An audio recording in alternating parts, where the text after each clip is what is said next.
The landing platform of Arcturus station buzzed with the typical chaos of orientation day. Cadets from 17 different species milled about, their chitinous shells, scaled hides, and feathered crests creating a kaleidoscope of galactic diversity. The air hummed with translator units working overtime, converting clicks, whistles, and harmonic frequencies into comprehensible speech. Rhea Talon stepped off the transport vessel with her duffel bag slung over one shoulder and immediately felt the weight of 100 curious stares.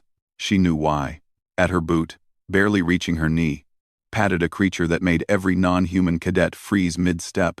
Golden fur, oversized paws, and eyes that gleamed with predatory intelligence. Kyr was unmistakably a lion cub, and unmistakably dangerous by galactic standards. "Is that a Terran apex predator?" a Vexillian cadet hissed, his gills flaring in alarm.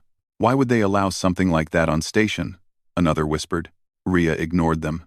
She'd heard it all before. Instead, she approached the security checkpoint, where a bored-looking Zenthari officer sat behind a scanner array that could detect everything from concealed weapons to biometric threats. The officer's 4 eyes widened when he saw Kyr.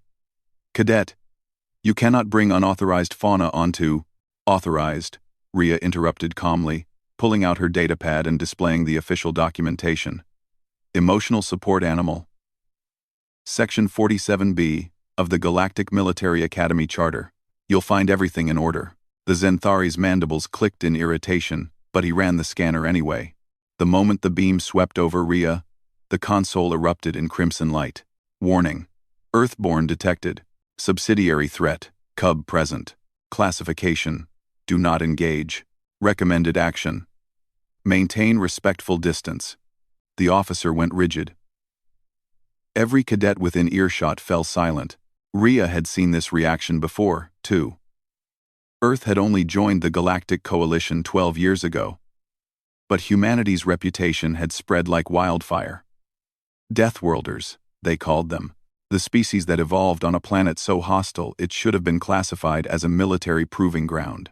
The beings who bonded with apex predators for comfort. Everything. "In order. Cadet Talon," the officer managed, waving her through with a trembling appendage. Kyr growled softly, not at the officer, but at a cluster of cadets who'd been laughing moments before. A Krillian with iridescent wings had been mid-joke about the human pet owner, but the sound died in his translator when those amber eyes locked onto him. Rhea scratched behind Kyr's ears. "Easy, buddy. They don't know better." She continued toward the dormitory assignment station, Kyr trotting faithfully beside her. The crowd parted like water around a stone. By the end of the first week, Rhea had established a routine. Wake at 0500 hours. Physical conditioning, which she completed while most other species were still struggling through warm-ups, tactical simulations, combat theory, and always, Kyr was nearby, observing with an intelligence that unnerved her instructors. The mockery hadn't stopped, though it had grown more subtle. Whispers in the mess hall. Pointed looks during drills.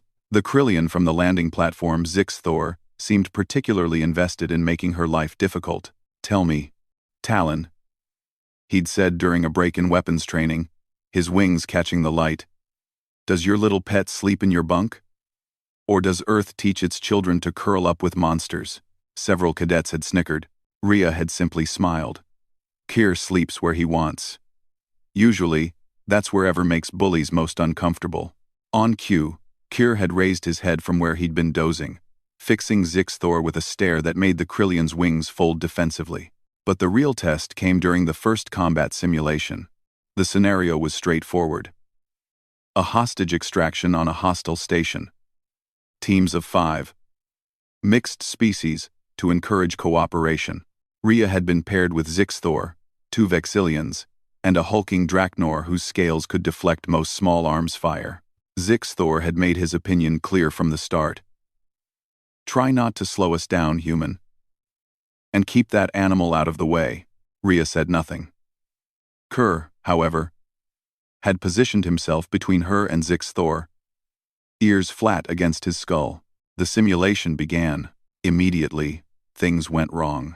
The hostiles, advanced combat drones programmed with adaptive AI, proved far more aggressive than anticipated. The Vexillion's energy weapons overheated within minutes. The Draknor took a direct hit that cracked his chest plate, forcing him into cover. Zixthor's aerial advantage became a liability when the drones deployed anti-air countermeasures. And Rhea? She moved like water through the chaos, her Terran reflexes honed by a childhood on a planet where everything wanted to kill you. She'd cleared 2 rooms before her teammates even reached the first choke point, but it was Kier who turned the tide. When a drone rounded a corner, its plasma weapon charging, Kerr didn't hesitate. The cub, barely 20 pounds of fur and fury, launched himself at the machine's optical sensors, claws shredding delicate circuitry. The drone stumbled, blind, and Rhea finished it with a precise shot to its power core. Did that animal just tactical assault, a combat drone? One of the Vexillions stammered. By the time they extracted the hostage, Rhea and Kerr had accounted for 60% of the enemy eliminations. The simulation overseer's report was clinical. Cadet Talon demonstrates exceptional combat awareness.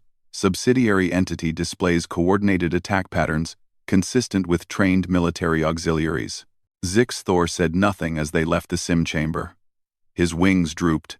That evening, Rhea found him waiting outside her quarters. "I owe you an apology," he said quietly. "I judged you without cause." Rhea considered him. "Apology accepted, but you should know, Kier holds grudges." As if summoned, the cub emerged from the doorway, fixing Zixthor with an evaluating stare. Then, slowly, Kerr approached and headbutted the Krillion's leg, the lion equivalent of a peace offering. Zixthor's wings fluttered nervously, but he reached down and gently touched Kerr's head. "You humans," he said with something like awe, "you truly do bond with death itself, don't you?" Rhea smiled. "We prefer to think of it as making friends with the things that scare everyone else." From that day forward, no one mocked Rhea Talon at the gate. And whenever a scanner glowed red with its warning "Earthborn with Cub," "Do not engage," cadets learned it wasn't a threat, it was a promise. Humans didn't just survive the galaxy's dangers, they adopted them, trained them, and walked them through the front door of the most prestigious military academy in known space. And somehow, that made all the difference.